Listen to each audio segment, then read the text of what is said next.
Bueno, pues hoy tenemos este acto que ya se ha dado muchos tipos de difusión. Espero que os guste. Vamos a hacerlo, intentar lo más ameno posible. Fernando, otro Fernando, se va a encargar de la presentación de su libro. El acto, en teoría, va a durar unos 50 minutos como mucho, hasta las 9. Luego daremos media hora para cualquier pregunta, debate o lo que sea. Y de 9:30 a 10 de la noche, pues quien quiera que le firme el libro, si lo ha comprado, pues nada, él está muy atento, muy contento. Y nada, a partir de aquí pues empezamos. Espero que os guste el acto y bueno, antes de nada, por supuesto, dar las gracias a la Casa de Cultura, que de primer momento hace ya tiempo, en el director buscamos fecha y lo conseguimos. Nos costó mucho, por cierto, porque la agenda de la Casa de Cultura, como sabéis, es bastante complicada. Y luego pues a las concejalías, María, concejala de Educación, Paco Iniesta, que está ahí, medio escondido, concejal de Medio Ambiente, que luego te lo presentaré, y Esther, la directora de la SEU, y a Lori Fernó, también está por aquí en la Fundación. O sea que hemos movilizado aquí y a todo el mundo, que espero que os guste y que aumentemos todavía la conciencia que tenemos de proteger el planeta. Confío y deseo. Dicho lo cual, pues empezamos el acto. Esther, si no te importa, empieza ella.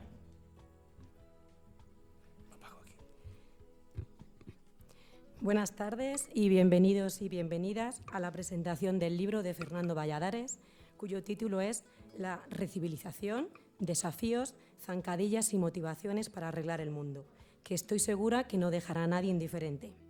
En primer lugar, me gustaría empezar realizando una reflexión sobre las propias palabras del libro: zancadillas, motivación, desafío, porque considero que hasta que toda la sociedad o una inmensa mayoría no sea consciente del significado de estas palabras, difícilmente podremos arreglar el mundo o conservar nuestro mundo de la mejor manera posible, el mundo en el que vivimos y el que debería ser nuestro bien más preciado.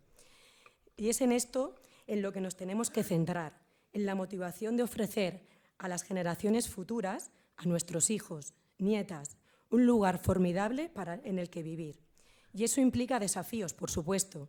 Por ejemplo, el desafío que nuestra comodidad en el modo de vida actual no se convierta en nuestra propia zancadilla.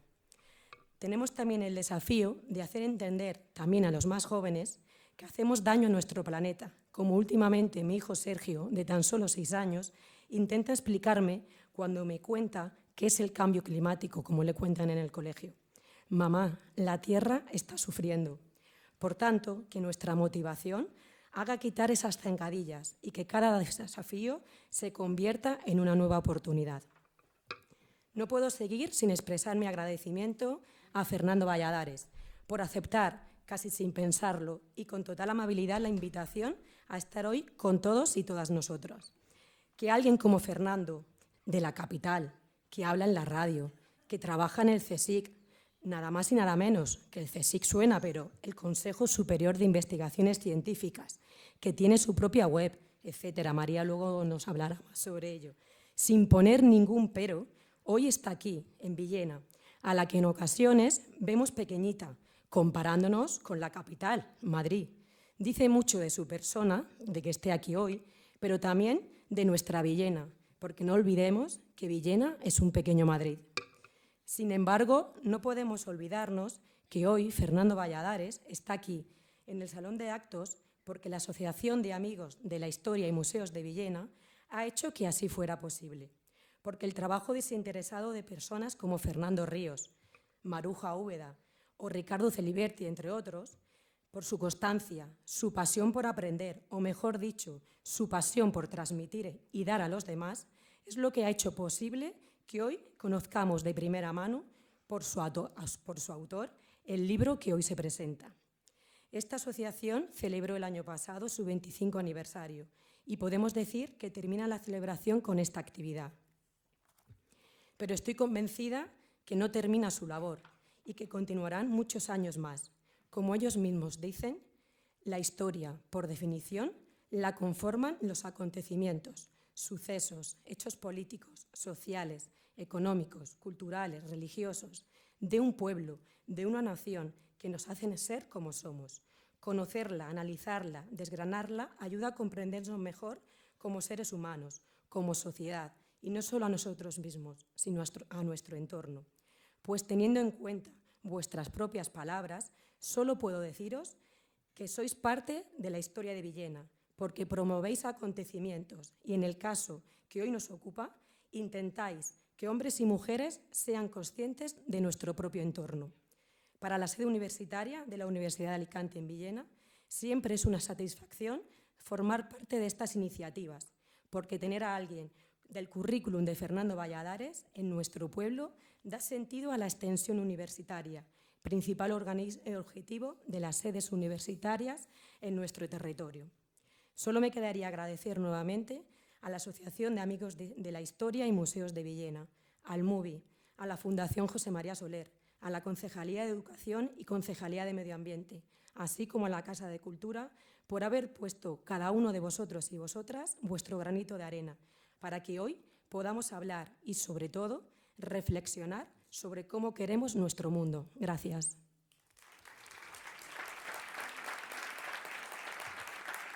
Y ahora cedo la palabra a María. Gracias, Esther. Buenas tardes. Es un privilegio y un honor estar hoy aquí para darle la más cálida bienvenida a Fernando Valladares. Fernando Valladares es doctor en Ciencias Biológicas por la Universidad Complutense de Madrid, además de profesor de investigación del Consejo Superior de Investigaciones Científicas, donde dirige el Grupo de Ecología y Cambio Global en el Museo Nacional de Ciencias Naturales. También trabaja como profesor asociado a la Universidad Rey Juan Carlos de Madrid y dirige el Laboratorio de Cambio Global y el Máster Universitario de Cambio Global de la Universidad Internacional Menéndez Pelayo y el CSIC. Su participación en los medios de comunicación audiovisuales es bastante frecuente, por lo que goza de gran popularidad. Por lo tanto, es una persona más que preparada para exponer la situación preocupante del planeta desde un punto de vista del medio ambiente. Permítanme, en nombre de todos los presentes, expresar nuestro más sincero agradecimiento a Fernando Valladares por regalarnos obras que nos inspiran, nos desafían y nos enriquecen. Bienvenido. Estamos ansiosos por sumergirnos en las profundidades de tu obra y por compartir este momento contigo. Sin más, os dejo con Fernando Ríos para que nos haga una breve reseña de su libro. Gracias.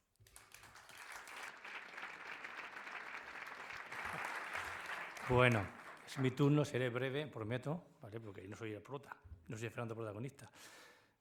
Voy a ser muy breve, repito. Por lo que ya habéis oído, el currículum de Fernando Valladares es fantástico, impresionante. Doctor de Ciencias Biológicas, profesor de investigación de CSIC, profesor asociado a la universidad. Perfecto, magnífico, estupendísimo. Este bagaje académico y científico, tenemos la suerte de que este bagaje que se ha preparado él, le he dado donde no debía, lo ha recopilado en un libro, en el libro. ¿Vale? Eso es importante, porque un libro ya sale de la difusión de la academia más, entre comillas, cerrada, ¿vale? Se divulga. En ese aspecto, este libro es el compendio de conocimiento científico de sus años de preparación. Hasta ahí, fantástico. Y es fantástico que venga a Villena. Lo que es todavía más fantástico, y aquí quiero insistir, es que este buen hombre es eso, es un buen hombre. Porque a partir de sus conocimientos, en teoría cerrados al mundo de la universidad, los saca. Y hace, en YouTube, tiene un canal, en la Salud de la Humanidad, y difunde a todo el mundo su conocimiento. O bien eso, o bien incluso, como es una persona muy buena, pues se va al Congreso de Diputados, no sé si lo veis ahí, lo veis, ¿no? Y allí protesta en el tema del planeta, del medio ambiente, protesta, se juega. Allí la policía fue y no le saludó, ¿de acuerdo? Va más allá del ámbito universitario. En eso chapó, incluso hace poco, me mandó una foto, estuve en Valencia, lo mismo. ¿Para qué? ¿Para qué si lo cómodo es estar en el CSIC investigando? Para un único mensaje, muy breve. Aquí en este planeta hemos nacido y nos vamos a morir. Esto es nuestro hogar. Y lo tenemos, según su opinión, bastante dificultoso. El mensaje es claro. El libro nos dice que hay que cuidar el planeta porque es nuestro hogar y el hogar se cuida, se limpia. Que es lo que espero a partir de ahora se encargue el señor protagonista. Fernando. A ti. Salte de aquí. Ahora cuando nos bajamos, sal primero y entra en el tuyo. Ahí arriba. Ah, lo tienes preparado. Muy bien. Gracias.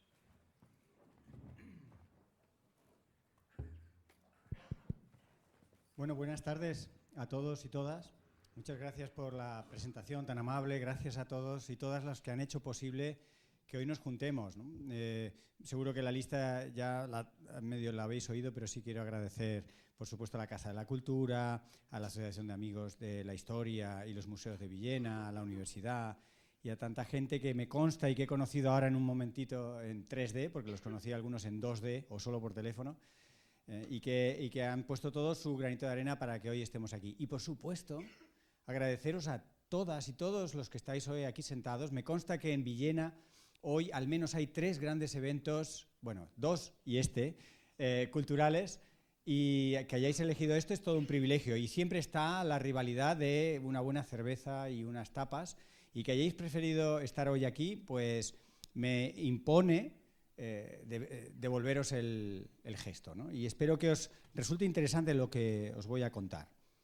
La historia la podría comenzar de muchas maneras, pero la voy a comenzar por un pueblo que se parece en cierto modo a Villena, al menos en la precipitación. Fijaros, 288 milímetros es lo que cae al año aproximadamente en esta región de Málaga, la Axarquía. Es una zona menos continental, hace menos frío que en las noches frías de Villena, pero se parece un poco. Bueno, en esta zona hay 247 días al año en que no cae ni una gota y por eso van muchos turistas. Van muchos británicos, alemanes, incluso muchos españoles a solearse porque la mayor parte del tiempo brilla el sol. Bueno, pues en esta zona hay 7.000 hectáreas de aguacates. Hay concretamente 1,5 millones de árboles que lógicamente tienen que estar en regadío. El aguacate, como sabéis, es un árbol tropical que se aprovecha de que en Málaga no hace tanto frío, pero necesita mucho agua. De hecho, se calcula que aproximadamente un aguacate consume 1.700 toneladas de agua por cada tonelada de fruto. Quedaros un poco con la idea, 1.700 toneladas para una tonelada. Bueno, no hay agua, porque 288 milímetros de lluvia al año, ya sabéis, aquí lo poco que cunde, ¿no? Con el calor que hace se evapora más de lo que llueve. Bueno, de algún lado hay que sacarlo. ¿De dónde se saca el agua de riego? Bueno, pues oye, como viene agua embotellada, aquí tenemos algunos ejemplos, pues que el agua de boca, en fin, la sacamos un poco de tal para poder regar. Y además se toma prestada. ¿De dónde tomamos prestado el agua? Pues de los embalses. Los embalses se diseñaron para cuando no hay agua, poder echar mano de ahí. Los embalses se calculan para que puedan sobrellevar los años especialmente secos, no solo los veranos, sino incluso los años. Bueno, con esto de los aguacates, oye, que tenemos 1,5 millones de aguacates, hay que regarlos. Entonces, bueno, pues toma prestado, año tras año.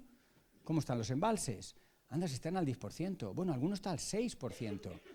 Ostras, si eso es barro, si eso no da para regar.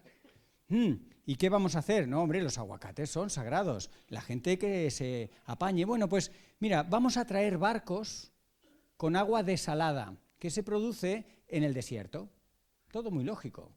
Tú tienes un desierto donde tienes una desaladora que está además infrautilizada porque se hizo, pero luego no se usaba mucho. Ah, pues fenomenal. Pues nos traemos en barco ese agua. ¿Y eso cuánto cuesta? Pues cuesta más o menos 8 euros el litro. 8 euros el litro de agua. Y eso solo es el coste económico, porque los costes energéticos, el impacto ambiental de la salmuera, de calentar los mares, en fin, si le vamos sumando, probablemente ese agua cueste del orden de 20 o 30 euros el litro. Ajá. ¿Y a cuánto vamos a cobrar el aguacate? No te preocupes, el aguacate, o sea, todos estos gastitos los pagamos entre unos cuantos millones de españoles. No se va a notar. Cuando los turistas van a Barcelona, muchos de ellos están sorprendidos. Dicen, ¿cómo? Ah, no sabía que esto era un sitio seco. Hombre, pues igual la Wikipedia te puede empistar un poco. Pero claro, es que los alcaldes, alcaldesas, la oferta turística y en general el ambiente es viva la vida, tú ten tu spa, tú dúchate, parques recreativos, el agua pues hay en abundancia. Y claro, los turistas que no viven aquí pues dicen, pues será que, o sea, no se dan cuenta de que no hay agua. Y ahora cuando el 1 de febrero Barcelona ha entrado en la primera emergencia hídrica de toda su historia, se veía venir. Llevamos 30 años avisándolo, ha habido 2 o 3 años que han estado a punto, les salvaron las lluvias en el último momento, este año ya directamente no han podido, pues los propios turistas se quedan sorprendidos. Y ahora surge una especie de solidaridad entre comunidades. Y ahora el señor Mazón, de la comunidad que conocéis, pues ha dicho, vamos a darles agua. También la sacamos de Sagunto, les llevamos unos barcos, total ese agua, pero hombre, en fin, ¿cuánto tiempo se va a poder aprovisionar a Barcelona, que son unos cuantos millones de personas y unos cuantos millones de visitantes que consumen unos cuantos millones de hectómetros cúbicos de agua, con barcos desde Sagunto? Bueno, como actitud de solidaridad no está mal, pero indudablemente no es una solución muy estable. Los milagros, en general, se llevan mal con la ciencia, o la ciencia se lleva mal con los milagros. Son dos cosas que no pegan muy bien. Pero muchos políticos y muchos responsables y líderes prometen milagros. ¿A qué me refiero con estos milagros? Pues, por ejemplo, bajar impuestos y aumentar los servicios públicos que vienen de los impuestos, o mitigar el cambio climático y aumentar el uso de los combustibles fósiles, o, bueno, pues lo que acabamos de ilustrar con el caso de la Axarquía, ahorrar agua, porque hay que ahorrar agua, estamos muy secos, pero eso sí, regar el secano y el regadío que no les falte si tenemos cultivos tropicales, ¿no? Y es que se da la situación de que hay mucha gente que espera los milagros. Entonces, como hay gente que espera milagros y hay políticos que los prometen, se establece una cosa que le llamo de forma un poco irónica, si queréis, el círculo del milagro, en el cual los expertos, la gente que ha echado cuentas y tal, se queda con los ojos abiertos como diciendo, a mí no me dan las cuentas. Pero claro, hay un emisor de milagros y hay un receptor de milagros que establecen un círculo cerrado en el cual la ciencia, el conocimiento, el dato, la medida, no termina de entrar. No, que yo, si me votáis, traeré agua. Pero ¿dónde la llevas? Que vengan, el alcalde de Málaga prometía a todos los extranjeros que quisieran venir que iban a tener agua sin ningún problema y le decían así un poco por lo bajo, oye, que no hay agua para los malagueños y malagueñas, no importa, que compren agua mineral. Poca gente es consciente de que nos acercamos a un final de ciclo. Ahora lo ilustraré un poco más, pero estamos llegando un poco al final de algunas cosas. Y lo que aún menos gente es consciente es de que no hay nadie al timón. Hay muchos pequeños timones, por supuesto tenemos el Ayuntamiento de Villena en Villena y tenemos personas, instituciones que van tomando las riendas de determinadas cosas, pero no hay una visión y un comando y una estrategia coordinada, no, ni mucho menos. Uno piensa que la hay, pero no. Están las Naciones Unidas, pero ¿quién le hace caso? Está la Unión Europea, pero cae en descrédito. Los propios estados, luego lo mencionaré, ¿no? Están muy cuestionados. Hemos convertido un planeta vivo. La característica del planeta Tierra es la vida. Es una de las cosas que no hemos encontrado hasta ahora en ningún otro sitio. Puede que lo haya, estadísticamente muchos dicen, habiendo tantos planetas, alguno habrá que lo tenga. De momento no hemos encontrado vida en ningún sitio. Desde luego en el sistema solar, por más que se encuentra agua subterránea en las lunas de Saturno, etc., de momento solo hay vida aquí y es la característica de este planeta, pero lejos de respetar y mantener esa vida, nos hemos ido con la cultura y la tecnología hacia un desarrollo tecnológico que lo que es generar una tremenda producción de muchas cosas que no hacen falta. Como por ejemplo los aguacates de Málaga. Y más que podríamos poner. Y por supuesto que esto de producir tanto, pues tiene consecuencias. Y una de las formas en las que la ciencia mide estas consecuencias es ver si estamos o no reventando los límites planetarios. Los límites planetarios son en realidad, no son condiciones para el propio planeta, son condiciones que debe reunir el planeta para que nosotros estemos dentro. Son condiciones para el ser humano, son condiciones químicas, físicas y biológicas que si no se dan, una especie tan vulnerable, tan sensible, tan exigente como somos nosotros, se queda fuera. Nosotros necesitamos mucho agua y necesitamos una temperatura muy concreta y necesitamos oxígeno y necesitamos un montón de cosas, proteínas, carbohidratos. No somos como un virus o como un invertebrado o una amapola que se contenta con casi cualquier cosa. No, somos muy exigentes. La ciencia calcula que hace falta en 9 grandes ejes para que estemos y dice cómo de lejos estamos de los límites de tolerancia que no deberíamos rebasar para estar dentro. Bueno, pues en estos gráficos, que no hace falta que los veáis mucho, veréis un centro en verde, que es la zona de seguridad, y a medida que te alejas de ese centro verde, te estás metiendo en zonas peligrosas, ¿no? Y por ahí empiezan a estar esos límites. Y se considera que después de medio siglo, sobre todo de desarrollo tecnológico, cultural y demás, pues hemos reventado 6 de los 9. Más o menos hay como unos 9, y de esos 9 hay 6, uno de ellos el cambio climático, pero no el único. La pérdida de especies, la pérdida de biodiversidad se considera uno de los que hemos rebasado por más. Y ya que hablamos del cambio climático, uno de esos 9 límites, uno de los 6 que hemos reventado, pues hacer la reflexión de que en primer lugar el cambio climático es presente, no es futuro. Hemos puesto tanto énfasis en los escenarios para fin de siglo, en las trayectorias de las emisiones, que a veces uno piensa, bueno, el clima que le dejaremos a nuestros hijos. No, el clima ya está aquí, alterado, ¿no? Y es muy difícil de entender el propio clima, no hay más que ver cómo se fallan a veces en los pronósticos del tiempo que va a hacer el fin de semana. El clima planetario es muy complejo, en sí es muy difícil de entender, y las alteraciones en ese clima son todavía más difíciles, pero también es muy difícil de aceptar. El cambio climático trae consigo algunas noticias que son muy difíciles de aceptar. Que me digas que muchas playas van a dejar de existir porque sube el nivel del mar, que las temperaturas en muchos sitios van a ser insoportables para la vida humana y que están impulsando 500.000 de personas de muchas regiones de África a moverse, a abandonar sus hogares. Son realidades difíciles de aceptar, ya segunda dificultad. Y la tercera dificultad es que es difícil de mitigar, es difícil de arreglar, porque hay tantas causas que acaban llevando al cambio climático, porque no solo es quemar combustibles fósiles, hay muchas actividades que generan gases de efecto invernadero, remover el suelo. Fijaros, qué cosa más simple, pues se oxigena y esa oxigenación hace que se respire y se libere CO2 a la atmósfera. Hay un montón de cosas que acaban llevando gases de efecto invernadero a la atmósfera y por eso es muy difícil mitigarlo. Fijaros, afecta a cosas evidentes, el agua, ¿no? Y en los sitios más secos estamos sufriendo unas sequías extraordinarias. Por supuesto, afecta a la disponibilidad de energía, imaginaos todo lo que tenga que ver con energías hidráulicas, si no hay agua en los pantanos, bien, a los alimentos, a la producción primaria, y también afecta a cosas que a veces no nos parece tan intuitivo, pero afecta a la moda, al transporte, a la sanidad. Pero para mí un mensaje muy interesante que quería insistir es que también el cambio climático resulta de todo esto. No solo afecta a todo esto, sino que resulta. Estamos muy acostumbrados de que hace calor, un animal se muere o un pantano se seca. Ese pantano que se seca, ese animal que se muere, esos cambios tienen un impacto, digamos, hacia atrás o sobre el propio cambio climático, más difícil de estimar. Pero claro que el cambio climático afecta a la moda, pero la moda afecta al clima. ¿Por qué? Porque, entre otras cosas, se acumulan grandes cantidades de ropa en los desiertos, en determinadas zonas de África. Todo eso tiene un impacto en el propio clima, más indirecto, más difícil de entender, no es tan lineal, pero claro que lo tiene. Va en los dos sentidos, es como una relación de pareja.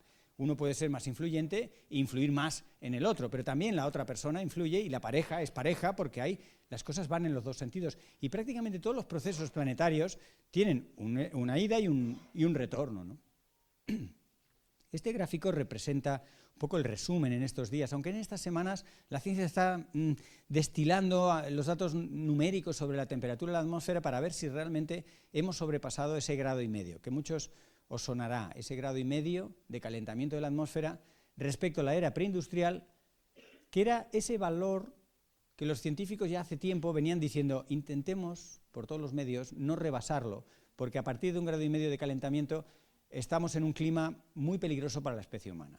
El Acuerdo de París, que quizá os suene, en el 2015, el inicio de la Agenda 2030, todas estas iniciativas, entre otras cosas, incluían esta idea de no rebasar el 1,5 grados. Fijaros dónde queda el 2023.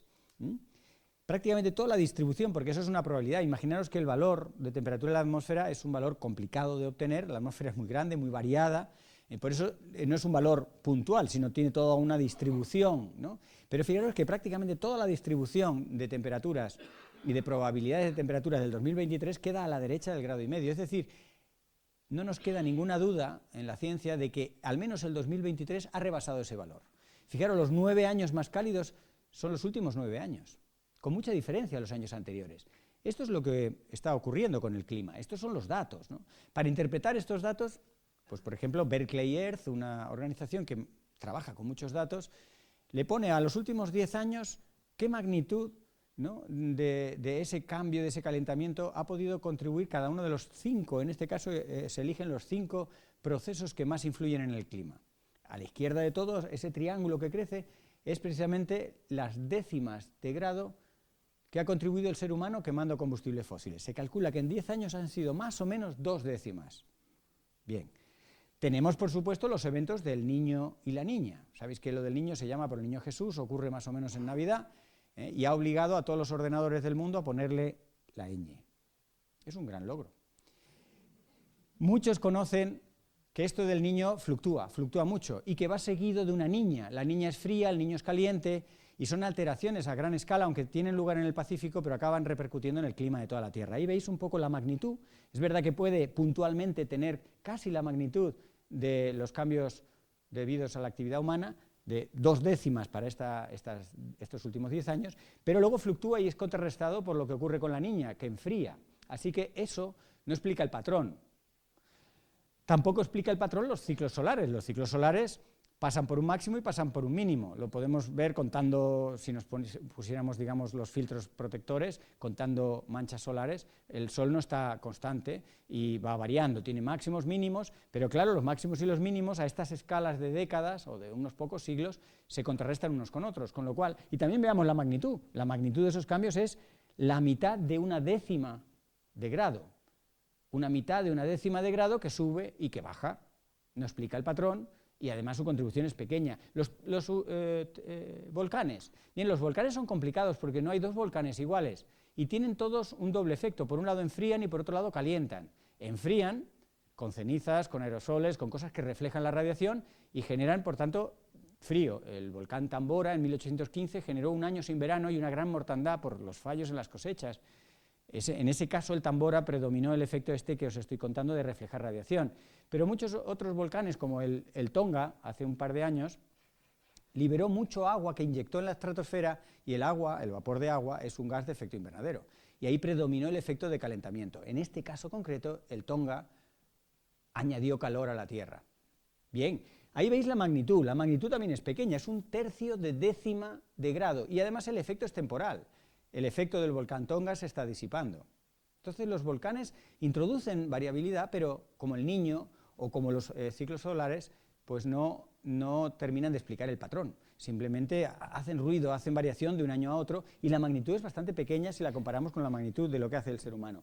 El último caso, la última cuestión es la paradoja tremenda de que por haber limpiado, por haber exigido que los combustibles de los barcos en el mundo sean más limpios, emiten menos porquería, lo cual es bueno, pero recordad lo que os decía de los volcanes y demás, al emitir menos porquería hay un efecto, fijaros, el efecto de refrigeración, entre comillas, que hacía la porquería en la atmósfera, ya no está tanto, porque esos combustibles son más limpios, y calienta un poquito el haber limpiado los combustibles. Es un efecto un poco paradójico, es decir, bueno, elijamos, sí, preferimos tener atmósferas limpias, sí, eso tiene un pequeño calentamiento, pero fijaros, es la 1/5 parte de una décima de grado ese calentamiento. No compara para nada con el efecto directo. Por eso, si tenemos en cuenta todo esto, esto explica por qué, si vemos los últimos 200 años o 150 años, vemos cómo el clima ha ido oscilando, la temperatura ha ido oscilando, no hay 2 años iguales. ¿Por qué? Porque hay muchas variaciones, ¿no? Os he contado las principales, pero esa tendencia, sobre todo a partir del siglo XX, de la mitad del siglo XX, no se puede explicar, no hay modelo que pueda explicarlo sin esa contribución tan importante de la quema de combustibles fósiles. Se considera que estadísticamente todavía no hemos rebasado el 1,5 grados. El año 2023 es ese puntito azul ahí arriba, pero pensamos que quizá el 24, el 25 o algunos de estos años bajen un poco, oscilen en torno a ese valor, pero estamos jugando con fuego, estamos ahí. Hace poco salió otro artículo basado con otra tecnología que sí que indicaría que ya lo hemos rebasado. Son pequeños detalles científicos que creo que para hoy no tiene lugar, a no ser que os interese especialmente y os doy las referencias. Pero en cualquier caso nos podemos quedar con esa idea de que estamos ya en el límite y puntualmente sobrepasando ese primer valor de referencia del 1,5 grados de calentamiento. Pero hemos reventado más límites. Y empecé hablando del agua, y en Villena sois muy conscientes, y hoy en la presentación Fernando ha hecho alusión al que está lloviendo. Es verdad que es incómodo que llueva, pero es muy necesario, y sabemos que en muchas zonas áridas del planeta el agua es escasa. Pero os llevo a una aritmética muy sencilla. La sequía es el resultado de lo que llueve menos lo que gastamos, grosso modo.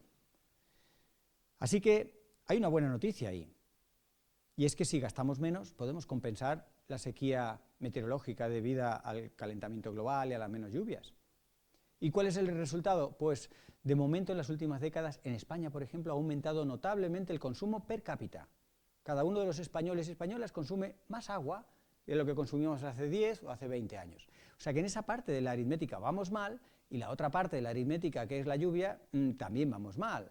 Y esto no solo ocurre en España, ocurre globalmente, y la ONU, en el Día Internacional del Agua, os tenéis que tomar un buen desayuno para, si queréis, escuchar los vídeos, los testimonios en la sede de las Naciones Unidas de multitud de representantes de terceros países, de países en vías de desarrollo, hablando del drama del agua en el mundo. Si nosotros tenemos un problema, lo podemos medianamente mitigar. Hablo pues los países desarrollados secos, como pueda ser España, tenemos un músculo financiero y una tecnología que nos permite compensar en cierto modo, pero países que no tienen eso están muy vendidos, ¿no? Los números del agua. Fijaros, para recordar un poco los números del agua, he recopilado 4 ejemplos de lo que llamo la regla de los tercios, para que de alguna manera al irse, porque no soy muy partidario de dar muchos números, pero los números nos ayudan un poco a ver dónde estamos. La regla de los tercios. La ilustro. Primer ejemplo, Organización Meteorológica Mundial. Dice que para el 2050 vamos a necesitar 1/3 más de agua. ¿De dónde la vamos a sacar? Otro dato, hoy, a fecha de hoy, 1 de cada 3 personas en el mundo no tiene agua suficiente. Por eso uno de los objetivos de desarrollo sostenible es que logremos que el agua llegue a más personas. Otra parte de la regla de los tercios, un trabajo muy reciente, apenas tiene una semana, publicado en una revista de mucho impacto, en la revista Nature, etcétera, los detalles no vienen al cuento, y que sí se aplica a Barcelona. Os digo el trabajo y luego os digo Barcelona. El trabajo lo que viene a decir es, sí, tenemos muy poca agua. Los mapas de la izquierda muestran en colores muy naranjas las zonas secas, donde hay poco agua. Bien, el mapa de la derecha le pone colorcitos porque lo que hace es, además de ver qué poco agua hay, cómo de guarra está.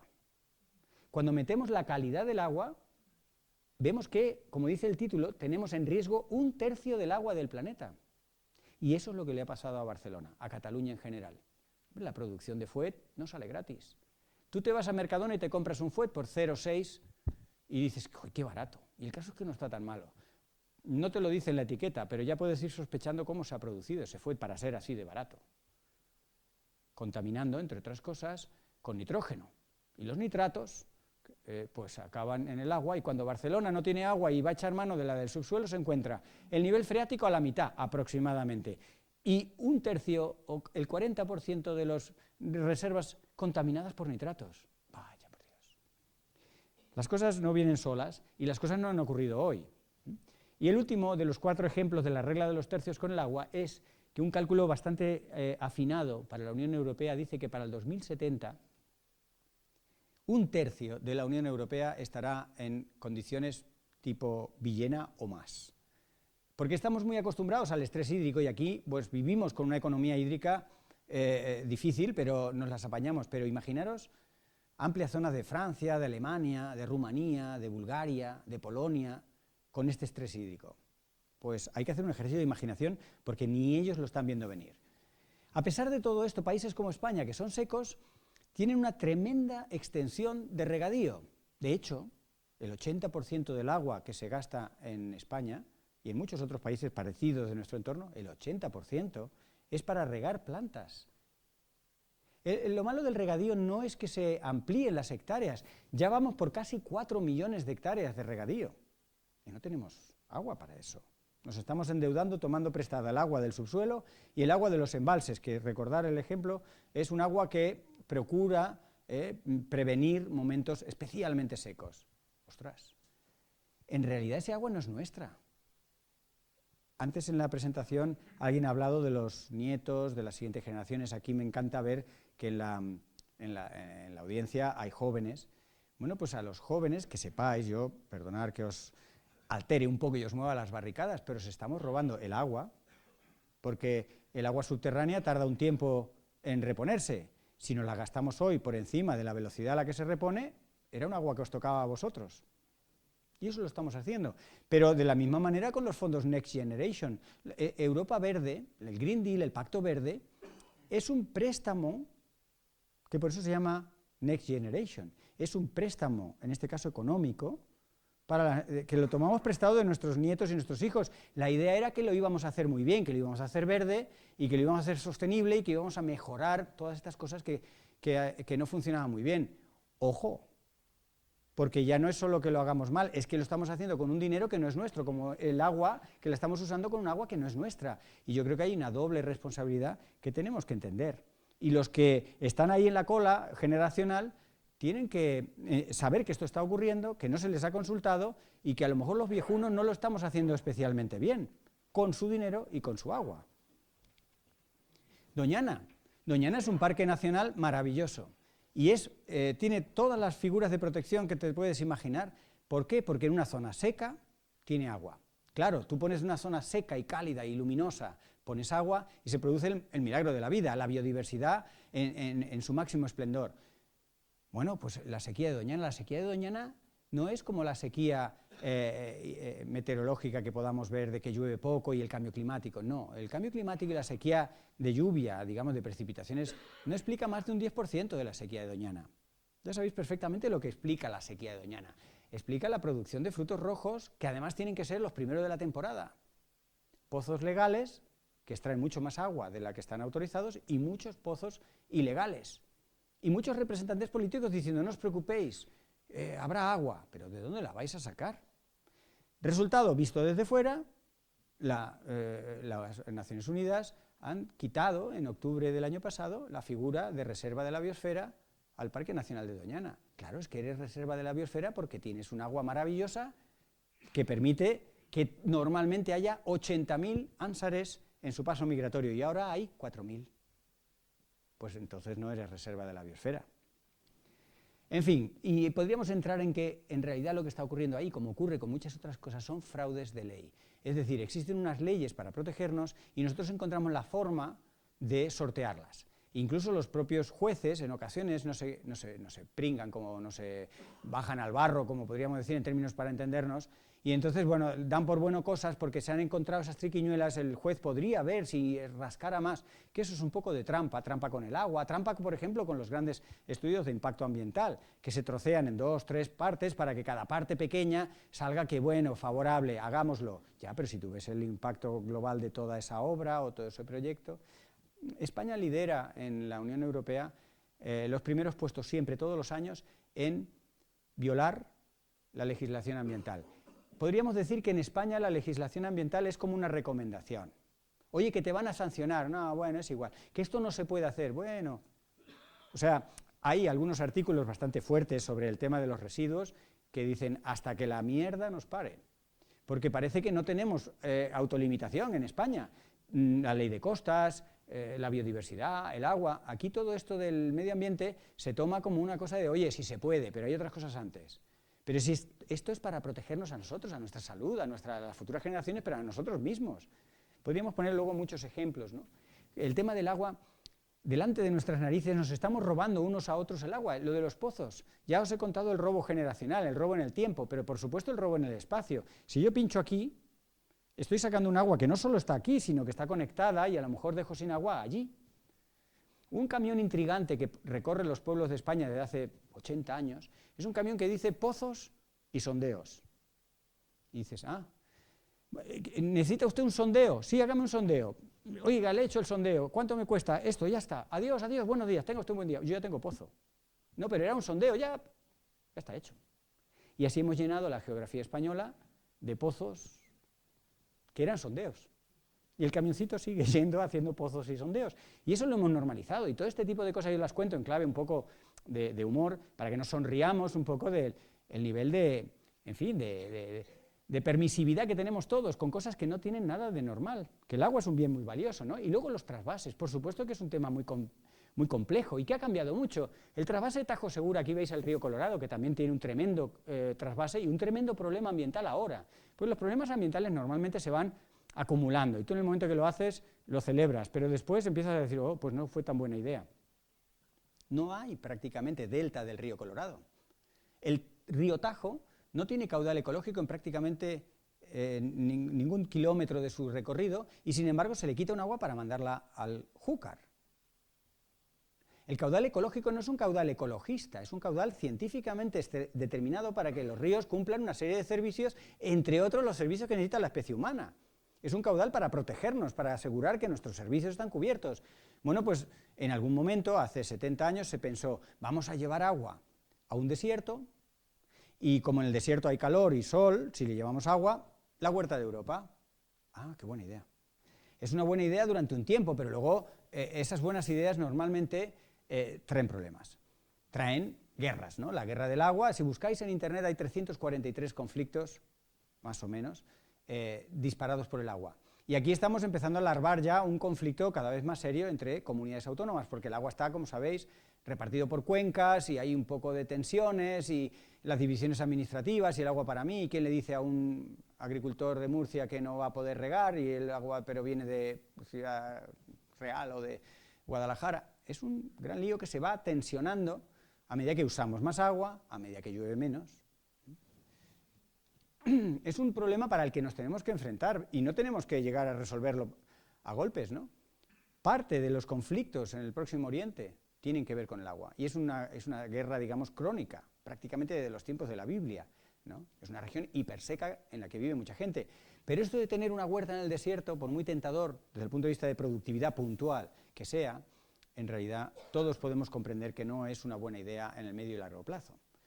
La cantidad de agroquímicos, la manera artificial de regar, todo eso al final acaba teniendo los problemas que ahora estamos viendo en el sector de producción primaria, ¿no? Que podríamos también hablar mucho. Fijaros, Eurostat, como su nombre dice, Eurostat, son estadísticas europeas y son tablas de referencia, muchas veces de ahí se extraen recomendaciones y en relación al agua se recomienda que ese WEI, que es un índice de estrés hídrico, la W de water, que dejemos la mayor parte del agua, una buena parte del agua de una cuenca, que la dejemos correr, porque cumple muchas funciones. El otro día salió una entrevista bastante que nos tiene que hacer reflexionar y a los científicos y a los que divulgamos pues tenemos también que pensar mucho en ello. Se preguntaba a la gente de la calle, se hizo una encuesta de estas como las que se hacen para ver a quién vas a votar, sobre aspectos del agua, porque estas semanas el agua está pues muy de actualidad. Y mucha gente piensa, según esta estadística y esta encuesta reciente, que el agua vaya al mar es un desperdicio. Eso hay que explicarlo bien. O sea, si a ti te gusta comer si tú quieres playas, formamos parte de un ciclo. Los ecosistemas no se pueden decir hasta aquí, el río se acaba aquí y todo el agua de aquí, aguas arriba, nos lo vamos a gastar, porque el ser humano, oye, tiene unas necesidades que luego no son tan ciertas, porque fijaros, un porcentaje del agua potable, maravillosa, la utilizamos para empujar nuestros excrementos aguas abajo en el retrete. Dices, bueno, no sé, igual se puede utilizar otro agua, ¿no? Y como eso podríamos estar hablando de muchos usos mucho más razonables de un agua que es algo muy valioso, pero el agua no cuesta lo que vale. Y eso nos puede empezar a hacer sospechar que el sistema socioeconómico nunca va a regular el precio del agua y que el precio del agua nunca va a estar de acuerdo a su valor. Por lo cual el tema del agua es mucho más que un tema de cuánto llueve, cuánto tal, igual que el cambio climático es mucho más que presiones atmosféricas, sequías y temperaturas. Producimos, ya que estamos hablando de algo próximo a la comida, producimos exactamente, bueno, exactamente no, pero para recordarlo, pero es un número muy redondo, el doble de comida de la que necesitamos. Y aquí está muy claro que la necesitamos ¿para qué? Para comer. A veces se nos olvida que la comida es para comer, porque producimos el doble de la necesaria. ¿Y qué pasa con esa otra mitad? Bueno, pues esa otra mitad, un 30%, un tercio, acordaros también de la regla del tercio, ¿no? De las aguas, un tercio lo tiramos. Pero no lo tiramos en casa rebañando el plato y demás, no, lo tiramos para regular el precio del mercado. Cuando los tomates son muy baratos, oye, hay que tirar tomates. ¿Pero cómo vas a tirar tomates? Que sí, tíralos. Incluso la política agraria comunitaria tiene establecido mecanismos de regulación del precio del mercado que se apoyan en tirar la comida. Cuando uno echa cuentas globales de la comida que se tira, ese tercio, nos cuesta un 23% del agua dulce.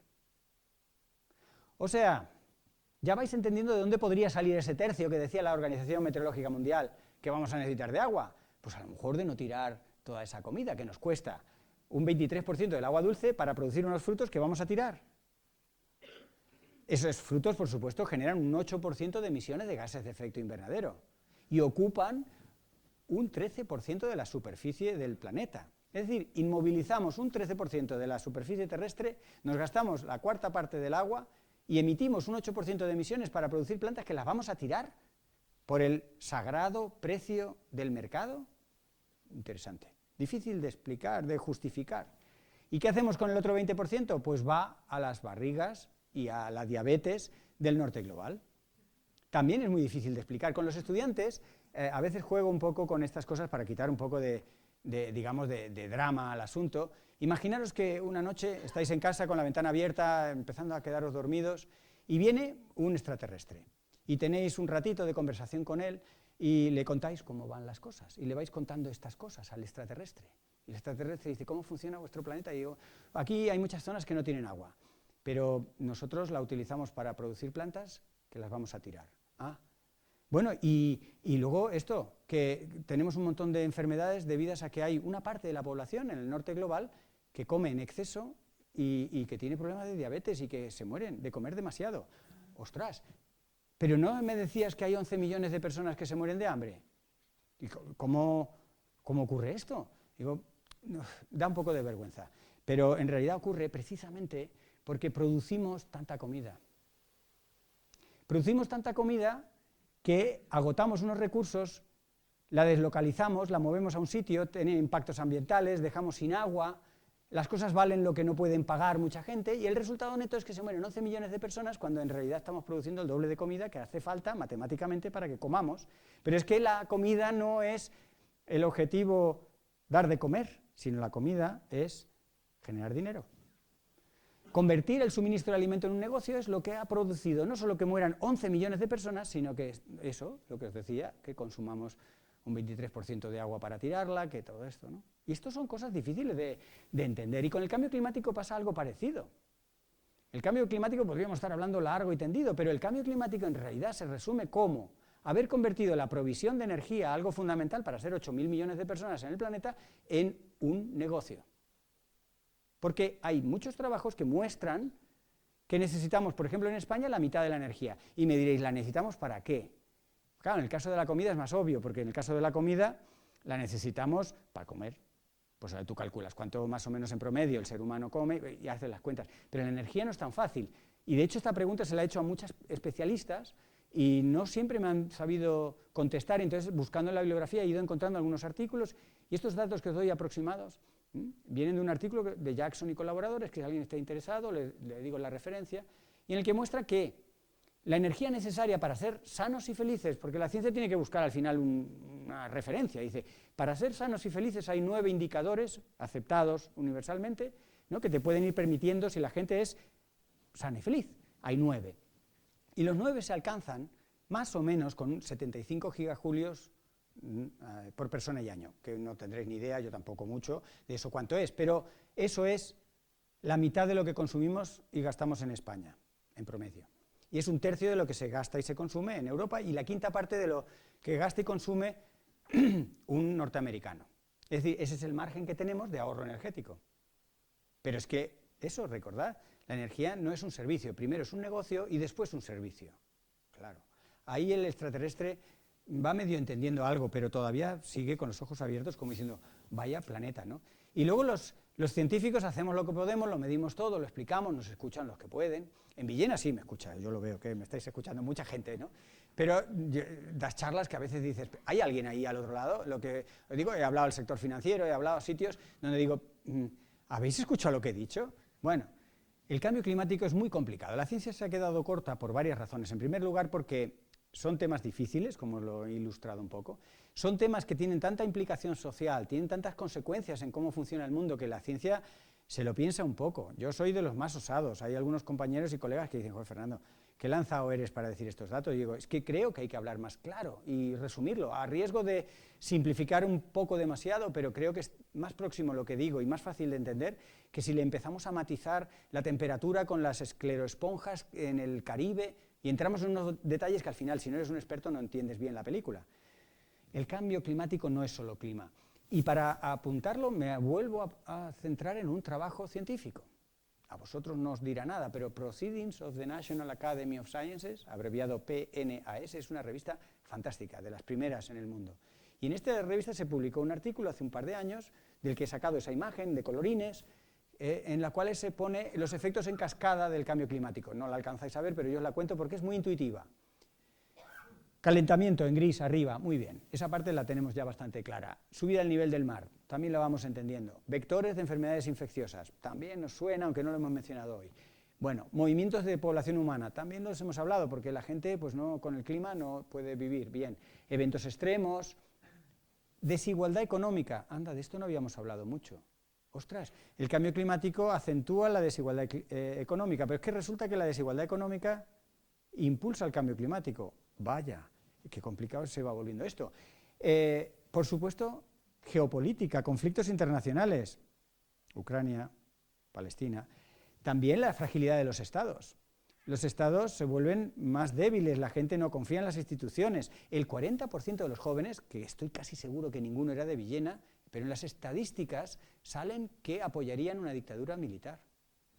Eso es escalofriante, pero por otro lado muy lógico. Los jóvenes ven un mundo que se va al garete y a ellos que en teoría les va a tocar vivirlo. Y dices, pues que pongan a alguien valiente, decidido y oye, aunque sufran un poco los derechos humanos. Esa es un poco la ecuación que se hacen muchos jóvenes en el planeta, pero que también tiene su lógica, pero en realidad lo que viene a reflejar es lo que estoy diciendo ahí, la fragilidad de los estados. No, nosotros ejercemos la democracia una vez cada 4 años, el resto estamos ocupados con otras cosas que nos parecen mucho más importantes, vamos cada 4 años, votamos a nuestros representantes y cuando salen decimos no nos representan. Fin, hasta dentro de 4 años. Vaya, también cuando se lo cuentas al extraterrestre se queda como diciendo, ¿y esa es la manera en la que os organizáis? Sí, sí, esa es la democracia. Pero ¿cómo? ¿En serio que bueno, realmente es una manera un poco simplista, la democracia daría para más juego. Pues claro que da para mucho más juego. La democracia participativa, deliberativa, hay herramientas que apenas usamos, iniciativas legislativas populares, asambleas ciudadanas y muchas más cosas que os queráis inventar, pero que requieren tiempo, el maravilloso tiempo que habéis sacado esta tarde para estar aquí escuchando al Valladares, pero como esto, muchos otros tiempos que parece que no tenemos. Pero ¿qué puede ser más importante y a qué podríamos dedicarle con más sensatez nuestro tiempo que a decidir el precio del tomate, o qué hacemos con el agua, o quién decide estas cosas, ¿no? Pues no, nosotros delegamos en los representantes y nos acordamos de la democracia una vez cada 4 años, claro, y el sistema se resquebraja y la gente no confía en los representantes que no les representan. Aquí esto hay que parar un poco, ¿no? Y hay que esperar que cuando vuelva el extraterrestre dentro de unos años le podamos contar una versión un poquito más convincente de que hemos pensado cómo organizarnos, ¿no? Y eso es la recivilización, eso es un poco en lo que el libro va tejiendo, ¿no? Decía ya Gandhi hace mucho tiempo que la Tierra puede alimentar a todos los humanos, ¿no? Y la ciencia hoy en día lo confirma, los 8.000 millones de personas pueden comer y podemos vivir todos, incluso caben algunos más. O sea, claro que la demografía es un problema, cuando somos tantos los errores se multiplican y estamos cometiendo bastantes errores. Lo que no puede alimentar la Tierra, nunca podrá alimentar, es la codicia. Y los modelos económicos que se empezaron a correr a principios del siglo XX han ido fallando en varias cosas porque no metían el factor codicia. La jornada laboral. La jornada laboral se predecía hace 50 o 60 años que ahora, en estos años, sería 17 horas. No lo es. Pero no es porque sea muy mala la patronal, es porque en general tenemos una codicia que si tienes tiempo, pues a trabajar más. No. Ahora estamos en unos tiempos en los que hay que trabajar menos. Y ahí la inteligencia es que no nos paguen menos por trabajar menos, pero ya veremos cómo arreglamos ese pequeño detalle. Pero indudablemente hay que trabajar menos y estaríamos todos muy contentos. Pero ¿cómo no vamos a trabajar menos si tenemos que atender a los estados que están frágiles, si tenemos que atender a dónde va el agua, a los tomates, a cuidar a nuestros hijos, a nuestros padres? Pues hay un montón de tareas que tenemos que hacer. Tenemos que recuperar tiempo. Si la automatización de los procesos era esa la maravilla y esa era la promesa. Oye, que esto tú le das a un botón y te riega todas las hectáreas. Le das a otro botón, te da de comer a todos los cerdos que quieras. A otro botón te monta los coches. Claro, fenomenal. Y entonces nosotros solo tenemos que trabajar 17 horas a la semana. Situación de Grecia, un país pobre, endeudadísimo, sufre el incendio más fuerte de la historia reciente de Europa, seguido 2 meses después de la mayor inundación, recordáis en septiembre cómo quedó Grecia. Respuesta de las autoridades griegas ante la tremenda triple tragedia griega, jornada laboral de 78 horas. ¿Esa puede ser la solución? Eso es uno de las zancadillas que nos ponemos, las zancadillas que las tipificado, las podemos comentar, pero les pongo nombres, algunos son muy obvios, ¿no? Como el negacionismo o negar la realidad, pero el caso de Grecia es un ejemplo de texto, de libro de texto, de huida hacia adelante. Tienes un problema gravísimo, económico, social, ambiental, sanitario, legislativo, geopolítico con todos los migrantes, y tú dices, vamos a trabajar más. No, para. Alguien, cuantos más mejor, tendrán que invertir tiempo en pensar, en cuidarse, en cuidar, en fin, pues no. A trabajar. Yo no sé, si se trabaja 78 horas a la semana, ¿para qué te queda tiempo?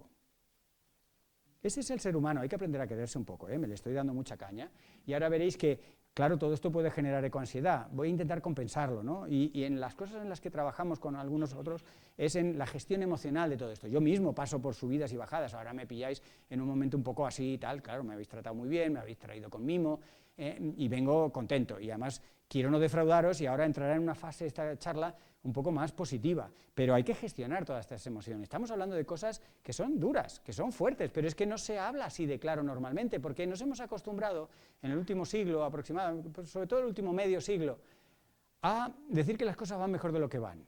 Eso se conoce como hipocresía organizada y es una de las zancadillas. Y la palabra hipocresía organizada está en los informes del IPCC del cambio climático. En el último informe aparece 16 veces, en 3.000 páginas, es verdad, pero aparece. O sea, no es un insulto del Valladares, nos ha llamado hipócritas, no. Es que es un mecanismo que se puede documentar, que se puede explicar y que pasa por organizarnos para maquillar la realidad, porque no la podemos aceptar del todo. Algunos llevan al extremo del negacionismo, de negar cosas, pero en general somos bastante hipócritas. Entonces creo que hay que quitar ese velo, al menos en algunos momentos, y hablar las cosas por su nombre. Y oye, las verdades duelen y tal, pero si queremos arreglar un problema habrá que saber dónde estamos, ¿no? Fijaros, esta es la parte que os quiero animar un poco, ¿no? 6 de los 7 actores para cambiarlo todo están activados. Vamos uno por uno. El primero, evidente, me veis aquí, subido, el mundo académico, la ciencia.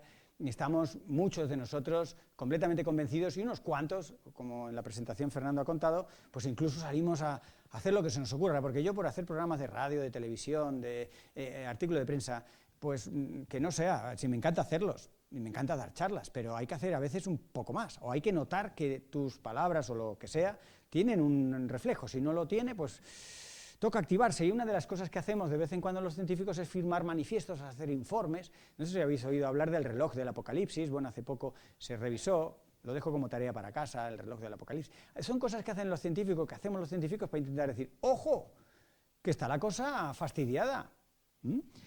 El año pasado, a finales, en octubre, 15.000 científicos de 661 países firmamos otra vez más un informe diciendo, atención, hay estos problemas, no le estamos atendiendo y estamos rebasando, cosas que más o menos ya he comentado y podéis imaginar.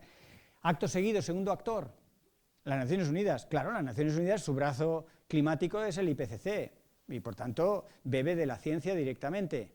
Tenéis a Guterres, que os animo a que, sobre todo a los jóvenes que quizá no lo hayáis oído, a que le oigáis porque es una persona vehemente, informada y con unos códigos morales bastante fuertes. Fue la primera persona que dijo que Israel estaba matando a inocentes civiles.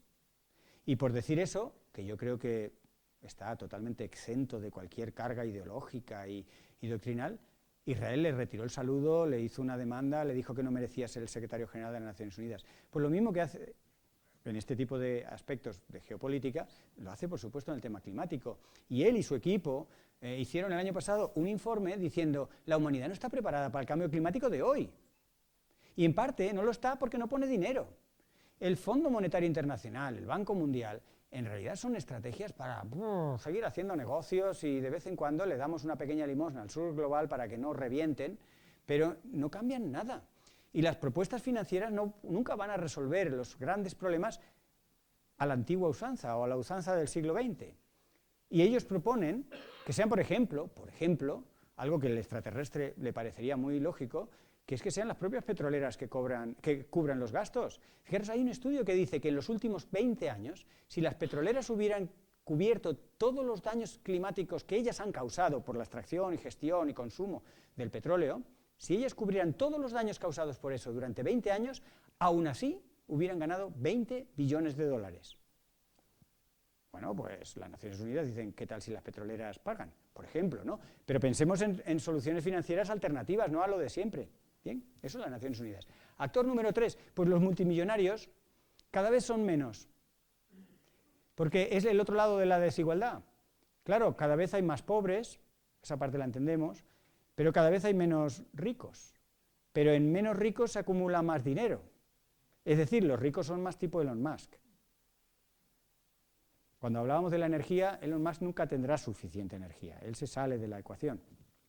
Los multimillonarios son el 0,7% de la población humana ahora y disminuyendo, cada vez van siendo un porcentaje más pequeño. Hace quizá 8 o 10 años, en otra charla parecida, eran el 1%, ahora son el 0,7%, pero tienen más riqueza. Bueno, pues ellos mismos han firmado un manifiesto el año pasado pidiéndole a los representantes, a los líderes políticos del G20, que les suban los impuestos. Bueno, eso hay que aceptarlo, yo creo que hay que dar, aunque no lo hagan por razones altruistas, humanitarias, quizá no, pero viene bien, porque es muy violento ir por la calle señalando a un multimillonario y diciendo, oye, tú te estás cargando el clima. Es mejor que ellos mismos se identifiquen como una parte desproporcionadamente importante del problema y quieran ser una parte de la solución de ese problema, ¿no? Entonces piden que les suban los impuestos, pero no solo piden eso, piden un montón de cosas. Su carta no tiene desperdicio. Piden, por ejemplo, que se controle la evasión fiscal. Es verdad que solo hablan de la evasión fiscal legal, porque hay dos tipos de evasión fiscal. Hay una evasión fiscal legal y otra ilegal. La evasión fiscal legal es, yo me apoyo en una leyenda urbana nunca demostrada, que es, si los de arriba tienen mucho dinero, todos nos va bien. Eso nunca se ha demostrado. No hay ni un solo artículo que demuestre eso. Pero la economía y la sociedad viven en la eterna creencia de la leyenda urbana que dice, si los ricos están muy ricos, a los pobres algo nos tocará. No. Pero bueno, esa parte, eso, las exenciones fiscales, los privilegios financieros y fiscales que tienen los ricos, es una de las evasiones fiscales legales que los propios ricos dicen que quieren que se acaben. Las evasiones fiscales ilegales son muy violentas y esas no las mencionan. Pero bueno, vamos bien, vamos avanzando. Cuarto agente activado, la Iglesia Católica. Una de las cosas que más me sorprende es que al Papa Francisco todavía no lo hayan envenenado. Si escucháis las cosas que dice el Papa Francisco, dice, ¿cómo es posible que nadie haya tenido la tentación de decir, este Papa nos está enredando, ¿no? Hay textos escritos por el Papa Francisco que si los intercalo con textos de Greta Thunberg no los podríais distinguir. De verdad, lo hacemos con los estudiantes y es sorprendente. En la Laudatio Si, de hace algunos años, ya era un informe de cambio climático, pero la exhortación apostólica del año pasado era ya no solo decir que hay un cambio climático y que el ser humano de forma clara lo está causando, sino incita, anima, exhorta, por eso es una exhortación, a que los practicantes de la religión sean activistas para revertir el clima. Dices, si hay 1.500 millones de católicos en el mundo y aplicamos la proporción en España de que la mitad son practicantes, es decir, tendríamos 750 millones de personas en el mundo que podrían hacer mucho por el cambio climático si simplemente leyeran y siguieran las recomendaciones de su Papa. Así que tenemos ahí otro sector, el cuarto, que está activado. El quinto, el propio sector privado. Claro que el sector privado tiene una visión de todo esto. No le pilla muy de sorpresa muchas de estas cosas. Tiene asesores, estudia, está en contacto con los científicos y lo sabe. Y además el sector privado sufre en muchos casos una pérdida, unos riesgos. Las compañías de seguros, por ejemplo, muchas veces ya no pueden cubrir los eventos extremos, las pólizas no están de acuerdo a la nueva situación climática. Y el año pasado también 131 firmas grandes del estilo de Volvo y Nestlé pues se pusieron de acuerdo para pedir a los estados una serie de medidas concretas que en realidad iban a acelerar este proceso de descarbonizar la economía, de reducir las emisiones. El sexto somos todos nosotros, la ciudadanía. Claro que se está activando y claro que está dando buenos síntomas, ¿no? Estamos aprendiendo. Muchas veces es una pregunta, ¿usted nota que la ciudadanía sabe y entiende y se le preocupa por esto? Yo creo que sí. O sea, todas las estadísticas lo van revelando. La duda es si van a la velocidad suficiente o si están, digamos, activando, poniendo en uso ese conocimiento y esa preocupación, pero que están entendiendo y absorbiendo toda esta preocupación, está claro. Y las asambleas ciudadanas, uno de esos mecanismos muy poco utilizados, sobre todo en países como España, para que la ciudadanía se organice y empuje a sus señorías y a los representantes a que tomen otras direcciones o le den más prioridad a determinadas cosas, las asambleas ciudadanas rebosan sensatez. Yo he sido asesor del clima en España y de las cosas más estupendas para recuperar la confianza en el ser humano, para poder volverle a hablar con cierta tranquilidad a este extraterrestre, ¿no? Y decirle, bueno, somos un desastre, pero molamos.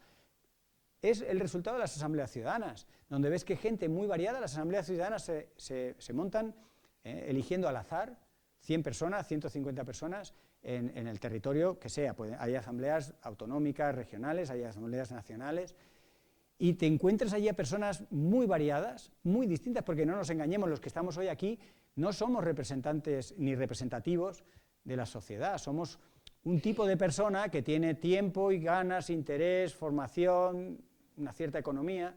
No somos una población cogida al azar. Si tú coges población al azar, te encuentras con gente muy dispar, gente que no ha usado un ordenador, que no tiene acceso a un teléfono móvil. Y dices, ¿eso pasa? Sí, hay. Bueno, pues en una asamblea ciudadana se pone a funcionar y al cabo de pocos días te sorprende la sensatez de sus recomendaciones, de sus conclusiones, ¿no? Y, por ejemplo, sin saberlo, hablan de suficiencia económica y de decrecimiento económico, sin llamarlo así, pero entendiendo que un planeta finito, pues la economía no puede crecer indefinidamente. Y cuando la patronal francesa hizo unas estadísticas al respecto y pensaba, claro, la gente cómo va a pedir, cómo va a entender, cómo va a aceptar el decrecimiento económico. Es cierto que si en el equipo aquí del Ayuntamiento de Villena se presentan a la reelección diciendo vamos a decrecer un 17%, que es aproximadamente lo que nos toca, no sé quién le votaría. Así en frío es un poco duro, pero cuando se pone el contexto y cuando estas estadísticas se apoyan en encuestas en las que la gente tiene un tiempo de reflexión, el 67% de los franceses y francesas apoyaban y apoyan un decrecimiento económico. Y se quedaron la propia patronal un poco como sin argumento, porque dijeron, anda, pensábamos que esto era imposible. No, que la gente es muy sensata, dale un poco de tiempo y algún que otro pieza de información. Con la carne pasa 3/4 de lo mismo. No todo el mundo sabe que 1 millón de personas mueren cada año por comer carne roja en exceso. Más que por todos los accidentes de tráfico, más que por SIDA, tanto o más que por malaria. Mueren por comer carne roja en exceso. Y eso no lo sabe todo el mundo, pero no hace falta saberlo para ir entendiendo de todo lo que se va leyendo de que comemos demasiada carne. Que la carne es muy barata, que la hacemos muy barata porque hay unos pequeños problemillas ambientales que la favorecen que sea tan barata, pero el caso es que comemos mucha carne. El 95% de los europeos y europeas estarían de acuerdo en que comiéramos menos carne, pero cuando vamos a las instituciones o vamos al sector privado, el porcentaje baja un 20%, porque la carne es un negocio. No solo no nos hace falta, en este caso nos mata. Curioso, pero la ciudadanía está ahí, y eso mola, ¿no? Y estas son las cosas que hablo en el libro en la parte de desafíos, ¿no? Los desafíos en general creo que, yo como los entiendo, que son muy variados, a mí me salen 8, pero podrían ser 10 o podrían ser 6, son muy variados. Y los desafíos en general todos lo son porque no hablamos claro. Entonces le dedico en el libro un rato a entender, pero ¿por qué no hablamos claro? Y hay toda una serie de mecanismos psicológicos estudiados de antiguo por los cuales las personas no siempre hablamos claro. Y yo procuro hablar lo más claro posible. Y muchas veces lo que digo es, si me equivoco, encantado, porque la mayoría de las cosas que digo son brutales. Muere gente, 1 millón de personas por comer carne roja. Digo cosas que ojalá esté equivocado, pero las intento decir lo más clara posible para que alguien me pueda decir, no, te equivocas en esto. Una anécdota. Hablando del libro en el Ateneo de Madrid, en la sección de medio ambiente me dieron ahí un espacio y yo estaba sentado con 2 personas, una la que había organizado el evento y otra persona también del Ateneo que yo di por sentado que sería del área de medio ambiente. Y no sé cómo salió la conversación, empecé a meterme con el sector jurídico. Empecé a decir que la justicia no imparte justicia, que las leyes llegan tarde, que son insuficientes. Bueno, me vine muy arriba criticando el sistema jurídico. Cuando me di cuenta que la persona que tenía a mi lado era una jueza. Y dije, ¿qué oportunidad he tenido de callarme? Claro, la jueza tomó la palabra un poco como diciendo, Fernando, yo no lo hubiera dicho así. Pero lo que vino a decir, con palabras mucho mejor conocedoras, era, en cierto modo, darme la razón. La justicia no está pensada para impartir justicia. La justicia está diseñada para mantener el status quo.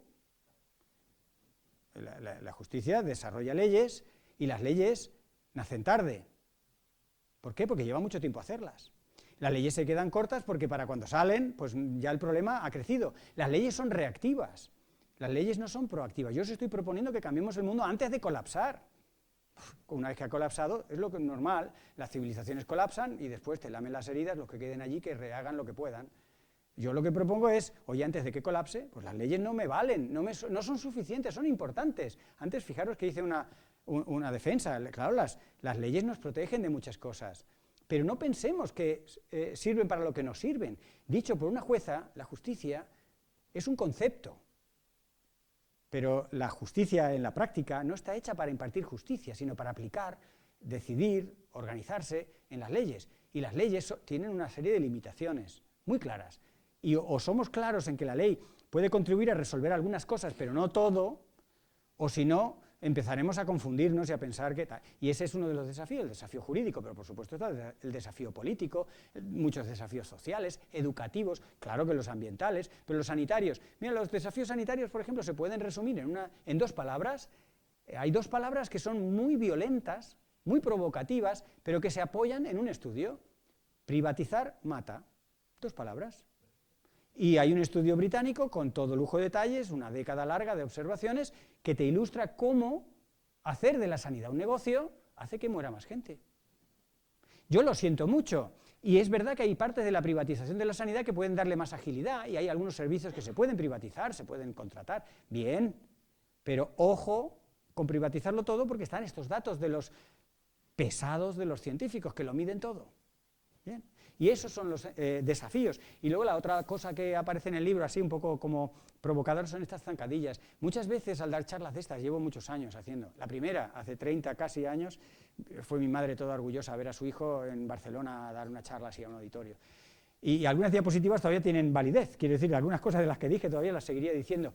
Pues muchas veces me queda dando vueltas, ¿y por qué no avanzamos? ¿Por qué, sabiéndolo dónde está el problema, la ciencia diciendo, oye, por allí, no vamos por allí? Y entonces he ido desarrollando lo que le llamo zancadillas, cosas que son como tiros en el pie, son como pequeños o no tan pequeños obstáculos que nos ponemos nosotros mismos, ¿no? Y son, bueno, pues 8 o 10 grandes familias de trampas, trampillas, hipocresías y demás, ¿no? Y estas son cosas. El libro luego mejora, quiero decir, luego el libro, la última parte, son las motivaciones que aparecen en el título. ¿Por qué vamos a esforzarnos? ¿Qué podemos ganar cambiando el mundo? En fin, esa parte de positividad, trabajando en el individuo, trabajando en la sociedad. Ahí el libro crece en otros aspectos, pero creo que el diagnóstico era muy necesario. Espero que os haya entretenido esta charla y ahora encantado de que entremos en ese turno de preguntas.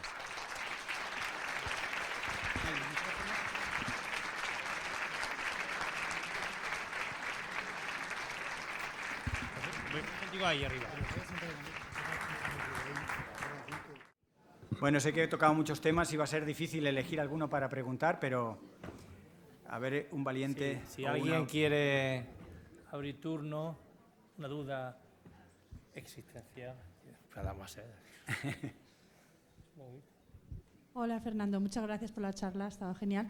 Pero es que yo estaba pendiente porque has dicho 6 de 7 actores están activados y el séptimo no lo has dicho, yo me he quedado aquí con el boli. Muy bien. ¿Cuál era el que no estaba activado? Digo, serán los gobiernos, pero sí que hay leyes y cosas. Fenomenal.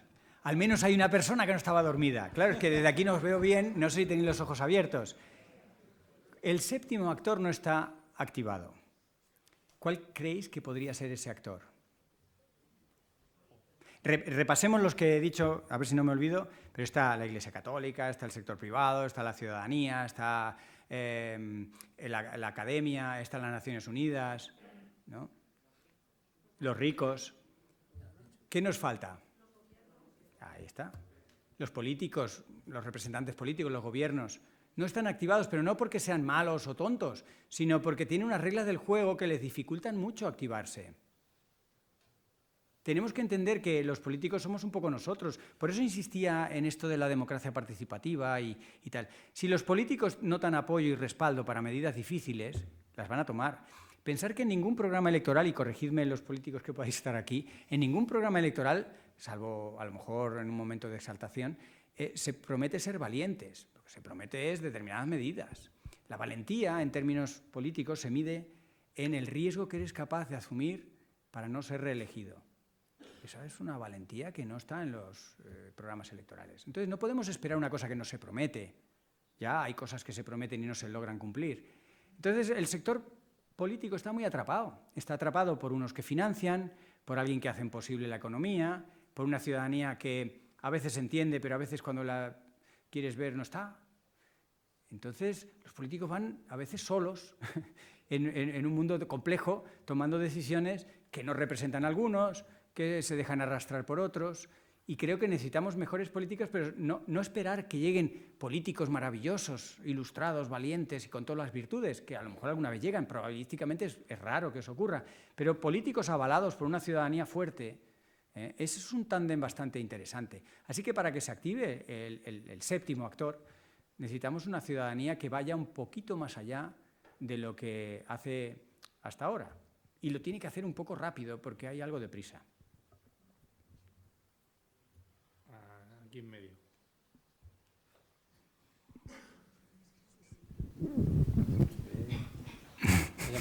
Sí. Hola, buenas. Hola. En primer lugar, muchas gracias por la presentación y por acercar los problemas medioambientales a la población en general. Gracias. Mi comentario iba en relación al problema de solucionar la sequía y la escasez de agua desalando el agua. Hemos dicho que es muy costoso desalar el agua, pero también hay otras estrategias como el agua regenerada, que también podría ser una solución. Entonces, en el caso de que la normativa, de que la regulación asegure esa calidad del agua y minimice los riesgos, ¿piensas que podría ser una solución? Sí, indudablemente. Y además en un momento difícil con el agua, todas las aportaciones bienvenidas sean, ¿no? Lo que ocurre es que si no cambiamos un poco el chip con el agua, las soluciones tecnológicas nos permitirán unos años más, una pequeña moratoria o alargar un poco, ¿no? Tú puedes a lo mejor mantener los aguacates en Málaga, en ese ejemplo que ponía al principio, unos años más con la eficiencia en el riego o sacando el agua o si te la regalan no sé quién, pero o la situación de Barcelona con unos barcos de Sagunto. Bueno, pues eso puedes resolver unos días, unos meses, pero no es una solución a medio o largo plazo. Y la solución a largo plazo siempre se puede beneficiar de un desarrollo tecnológico, de complementar una forma de reciclar el agua, de regenerar el agua con una forma de, no sé, de desalarla con una desaladora. Pero hay que cambiar un poco el chip. Y el chip en general, con los recursos, con la energía, con el agua, tendemos a derrochar mucho. Y esto no es volver a las cavernas. O sea, entre un extremo y otro está precisamente ese punto más razonable, pero que requiere realmente que entendamos el lío en el que estamos y que somos muchos y que hay muchas cosas que hacer con el agua y que hay muchas categorías de agua y que, por ejemplo, cuando se te ensucia el coche con la calima del Sáhara, que lo laves 3 veces al día, no es que esté mal, es que refleja que no has entendido nada. Entonces, habría que, con toda la amabilidad del mundo, ir a esa persona y decirle, ¿usted entiende lo que vale el agua? No, yo lo dejo aquí. Y le dejas un artículo, por ejemplo, ¿no? O un link a un vídeo en YouTube. Quiere decir que hay que cambiar el chip. Y no se trata solo, pero indudablemente medidas como la que propones, el agua regenerada en muchos sitios es todavía da mucho margen. Hay mucho agua que se podría obtener de ahí, ¿no? Pero también con una agricultura diferente. La agricultura regenerativa, por ejemplo, una de las características que tiene, no solo es que no hay que arar.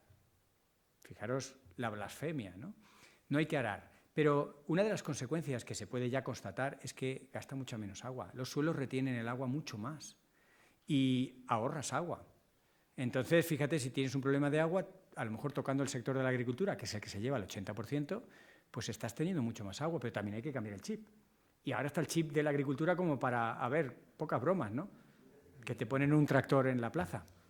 Hay que encontrar la narrativa para que nadie se sienta molesto, para que entendamos que entre todos tenemos que armonizar soluciones y que permitir pesticidas a esta altura del partido, cuando son los propios agricultores los que se lo toman, ¿no? Las incidencias de los agricultores con pesticidas, ingresos en hospitales son dramáticas. Entonces te estás dando cuenta de que se están poniendo unas soluciones simplemente para amainar las aguas que no son, pero no son soluciones. Y la tecnología muchas veces es tentadora por eso, porque parece que es la solución. Bueno, la tecnología puede ayudar, pero en estos casos la mayoría de las veces hace falta un cambio más. Por eso el libro va con ese nombre de civilización. Es más que el modelo socioeconómico, es cambiar nuestra relación con la naturaleza, la relación con los demás, la relación con las cosas, pensar de otra manera.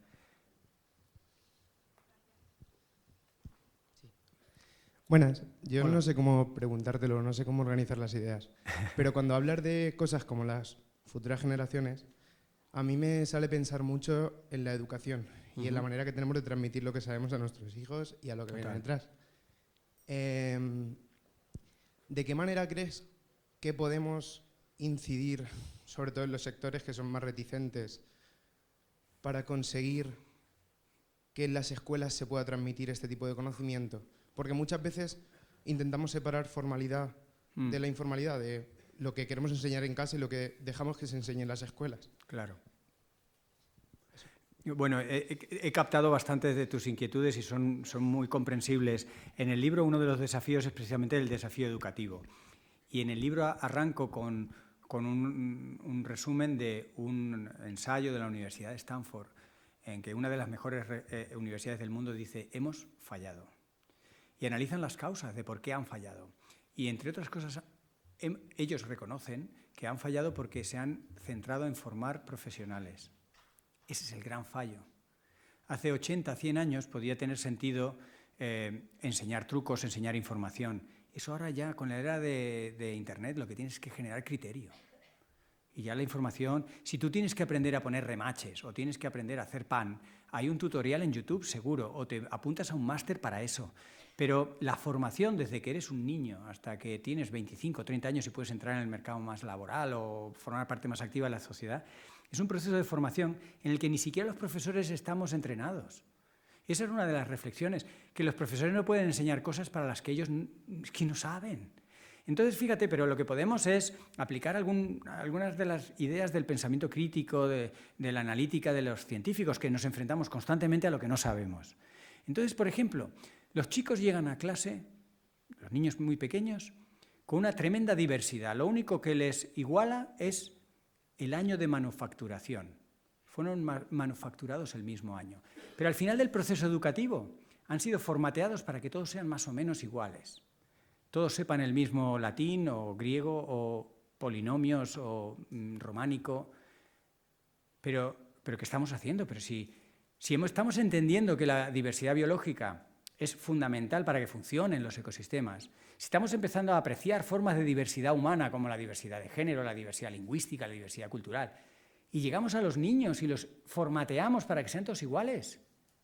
En el libro hablo de algo que, a medida que he ido escuchando a algunos conocedores del tema, la inteligencia múltiple, ¿no? La diversidad de inteligencias. Yo creo que los buenos profesores serían aquellos que pudieran, primero se lo tiene que permitir el inspector. Para mí uno de los enemigos de la educación es el inspector, que vela porque se imparta el currículum. ¡Oh! Claro, si a ti sí o sí hay que impartir tantas horas de románico, de hipotenusa y de tal.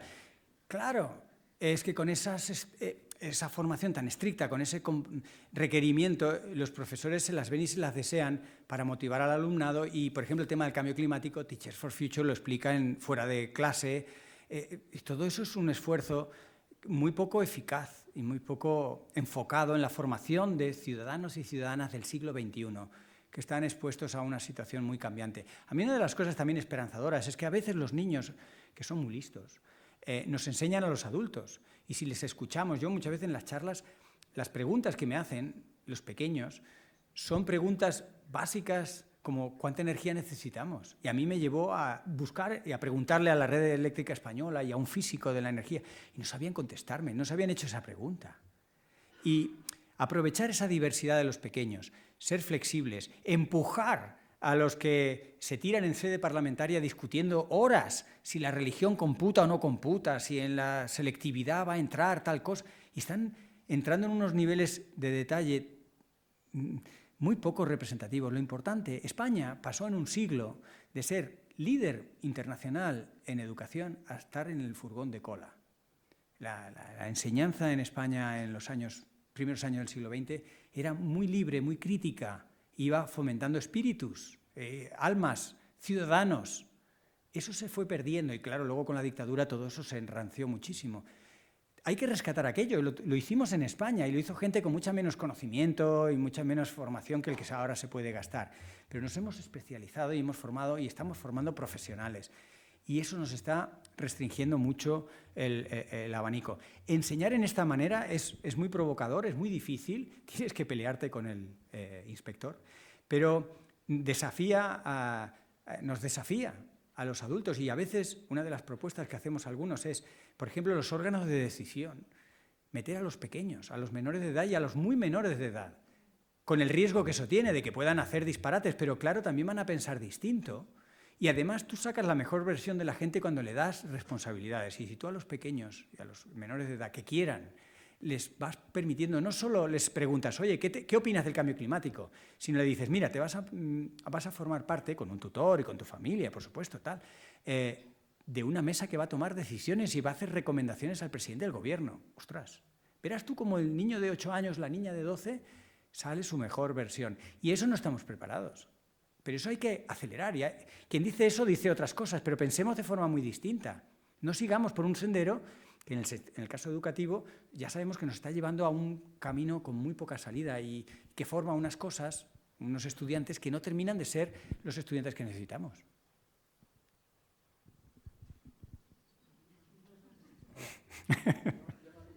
Ya nos ha dado... Gracias por el apoyo. Mola. No veo... ¿Alguien más quiere...? Sí, Rosa. Hola, muchas gracias por la conferencia. Lo sigo también por YouTube. Es que al hablar de los extraterrestres me estaba acordando de una película que lo he buscado ahora, que es francesa y se llama El planeta libre. Ah, la buscaré. Es genial. La buscaré. Yo la recomiendo, nada más hacer este apunte. Y además está tratada con sentido del humor. Es que yo creo que es muy importante. El humor en todo esto es muy importante. Gracias. Planeta libre. Sí, Planeta Libre, la vamos a buscar. Yo busco muchas veces metáforas. Creo que a veces el arte y las metáforas y los recursos literarios es una forma de arte, ¿no? Creo que el arte a veces es un atajo a las emociones. Se dice que una imagen transmite más que 1000 palabras. Creo que tenemos que complementar nuestra reflexión, nuestra comunicación, si hacemos enseñanza o si hacemos en la Casa de la Cultura una exposición. Hay que complementar cosas, ¿no? Y un poco de humor, un poco de arte es muy bueno y muy complementario y muy necesario como complemento a la ciencia y a la razón. Es que ahora cuando estabas contestando del tema de educación, que si no hace falta claro, estamos siendo un poco contradictorios porque decimos que tenemos la información a nuestro alcance, pero en realidad lo que nos está llegando son muchos bulos, mucha simplificación de los problemas, muchas soluciones fáciles, muchos salvadores del mundo que lo tienen clarísimo, lo arreglarían en 3 días. Totalmente. Entonces, a lo mejor no hay tanta información. Y cuando te pones a intentar explicar cosas, a veces hay mucho terraplanismo climático y científico por ahí y que no ve más allá. Entonces, claro, si tantos actores están ya activos, estamos todos ahí activos con los electrones orbitando y hay leyes y hay de todo, ¿qué está pasando? ¿Por qué no avanzamos? ¿Qué es lo que frena? Y yo creo que hay mucho de esa información falsa o simplista de que siempre es otro el que lo tiene que solucionar. Claro. Y de mucho egoísmo. No, muy de acuerdo. Fíjate que mi tono, no sé cómo sueno, pero mi intención es no ser ni dogmático ni de aportar una solución ante un problema tan complejo como el que enfrenta la sociedad, la civilización en general. tiene derivadas climáticas, derivadas sociales, muchas derivadas complejas, ¿no? Entonces creo que no hay una única solución y que cada uno de nosotros y nosotras tiene que componer las piezas que le encajen mejor para ir acercándose a esa solución en su entorno, en su familia, en su sitio de trabajo, en su comarca o lo que sea, ¿no? En su ámbito de trabajo. Y tiene que hacer ese encaje. Y, por supuesto, en esa labor de encaje te vas a encontrar con lagunas de conocimiento, habrá cosas que no se sepan, te vas a encontrar con muchas paradojas. Y la paradoja que estás ilustrando, y que se dice mucho, ¿no? Que estamos en la era de la información y, sin embargo, está en paralelo cundiendo la desinformación. Hay una ciencia que se llama agnotología. La ciencia de la agnotología es una ciencia que trabaja para entender cómo inducir la ignorancia. Porque la ignorancia hay de dos tipos. Hay la ignorancia del que simplemente no sabe, ese tiene arreglo, ¿no? Ese puede venir aquí a la Casa de la Cultura varias tardes y va arreglándolo. Pero hay otro tipo de ignorante, que es el que no quiere aprender determinadas cosas o que ya ha aprendido mal algunas, pues porque pertenece a una secta o porque tiene un cuñado muy pesado que le ha dicho las cosas equivocadas, ¿no? Por lo que sea. Ese tiene un tratamiento muy distinto. ¿Qué hacer con la desinformación y los bulos? No está muy claro, pero predominan las opiniones y las argumentaciones que dicen que se lucha con información solvente, enseñando a que la gente certifique el origen de la información. Pero ¿eso quién lo ha dicho? ¿Cómo lo ha dicho? ¿Cómo ha llegado a esa conclusión? ¿En qué medidas? ¿En qué estudio? Llegar a la raíz de eso, ¿no? Nos quedamos con... Y claro, una de las sorpresas que relato en el libro, que también con un toque de cierta ironía y humor, ¿no? Cuando un científico salta a las redes, hay muchos compañeros científicos y científicas que no tienen canal en Twitter, en Facebook, en Instagram, ni nada, y algunos no tienen ni teléfono de nueva generación, tienen uno básico que no puede conectarse por WhatsApp. Cuando uno de esos, que todavía es un caso mucho más extremo que yo, salta a las redes y te encuentras en un Twitter donde la opinión de todos vale igual y un desalmado de Kentucky dice algo y pesa lo mismo que un profesor de la Universidad de Stanford y están hablando sobre la constante de gravitación universal. Esta mañana me pasaban un vídeo muy divertido, era en portugués, pero habían filmado, mientras no se daban cuenta, una conversación de 4 personas que estaban hablando sobre la extinción de los dinosaurios. Bueno, te hace reír porque mezclan el Big Bang, por supuesto sale el meteorito, pero aparece Trump, y hay unas mezclas de cosas que dicen, le suenan cosas e intentan explicar de una manera. Dice, bueno, si lo hacen en clave lúdica y todos entendemos que están divagando con los 4 pedazos de información, pero es que hay algunos de ellos que de pronto abren a lo mejor un blog y lo explican y dices, ¿pero este quién es? ¿Y qué está explicando? ¿Y por qué lo está? Y esa parte parece, sin estar del todo seguro, porque hay muchas dudas, que se combate con contrainformación, con información solvente. Y por eso los algoritmos de Google, por ejemplo, en las búsquedas, priman mucho a las universidades, a las casas de la cultura, a los organismos oficiales, porque estadísticamente es más improbable que ahí haya sesgos en el conocimiento, ¿no? Pero es un tema muy interesante y cada uno, oye, que contribuya a navegar en estas paradojas. Creo que ya son las 9:30, ¿no?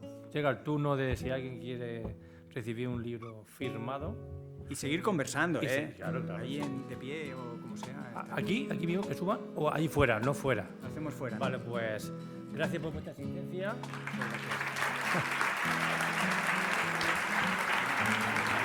Pues bien, eso es tuyo, ¿no?